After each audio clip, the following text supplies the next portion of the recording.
Imagine working 12-hour days, getting shoes thrown at you, and being spit on, all because your boss lied to every customer in sight. Now, imagine that same boss laughing when you quit, only for you to walk away with the company's entire photography studio, and eventually, their entire business.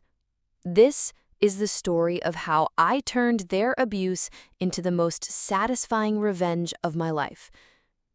If you've ever wanted to serve sweet justice to someone who treated you like garbage, hit that like button and subscribe, because this story is the definition of karma coming full circle. I was 20-something, broke, and desperate for work when I joined what I'll call the company. They specialized in family and children's photography, the kind you see in pop-up studios inside retail stores. We didn't do weddings or fancy events. No, we did 10-minute sittings, back-to-back, 30 to 50 a day. It was brutal. I was the photographer. My job was to make screaming toddlers look angelic while exhausted parents hovered nearby. Some days, my hands shook from the nonstop work. My smile hurt from being forced on for hours. And then there was the jerk. The jerk was a pre-seller, the guy who went ahead of me to book appointments. But he didn't just book appointments. He lied. Constantly.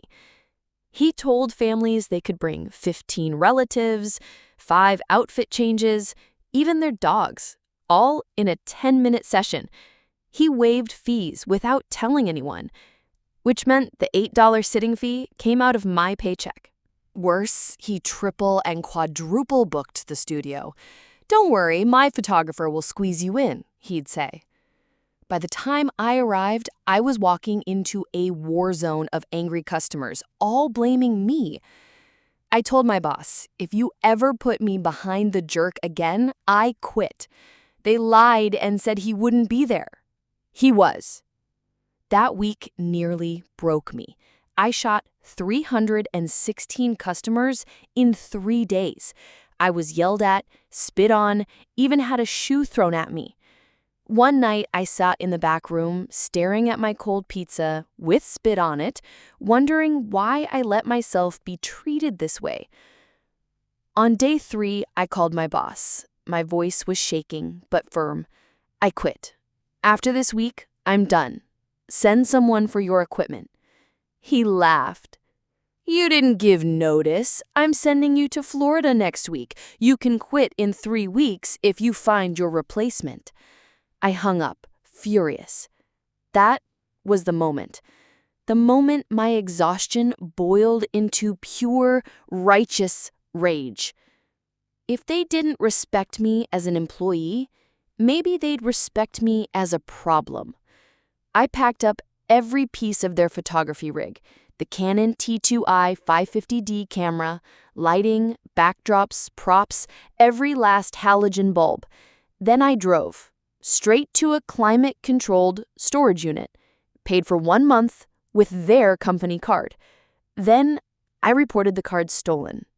I sent my boss a FedEx package, the storage unit key, the combination, and a hand-painted sign that said, "I quit." And for extra chaos, I emailed HR to someone I knew was on medical leave. Checkmate. A month later, there's a knock on my door. Police. The company had reported the equipment stolen. My heart stopped.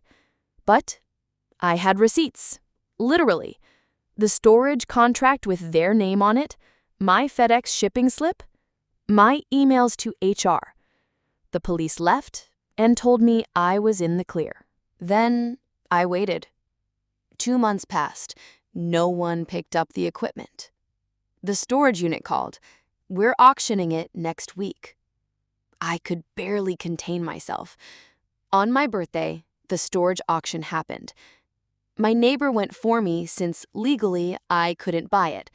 He won the entire unit for $125.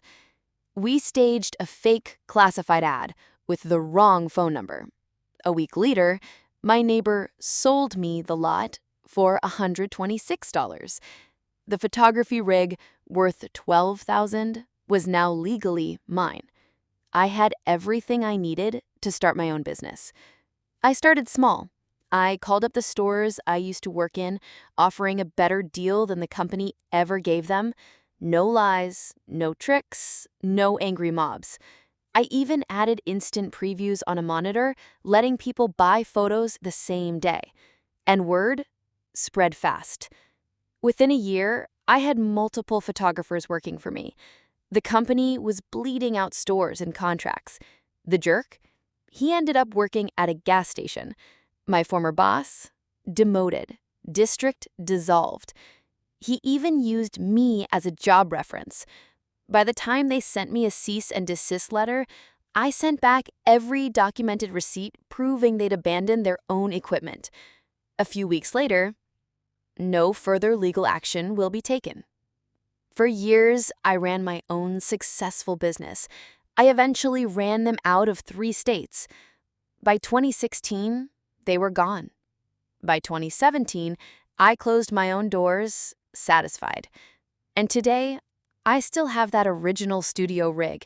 It's a trophy, a reminder that sometimes the underdog gets the last laugh.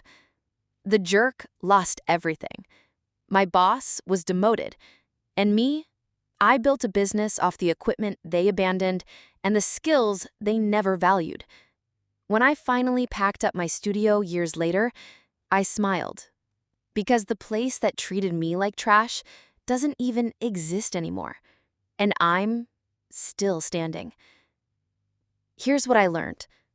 If someone constantly underestimates you, let them. Because when you finally rise, they'll never see it coming.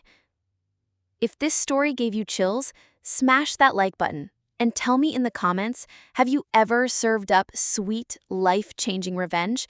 And of course, subscribe for more stories where karma gets the final word.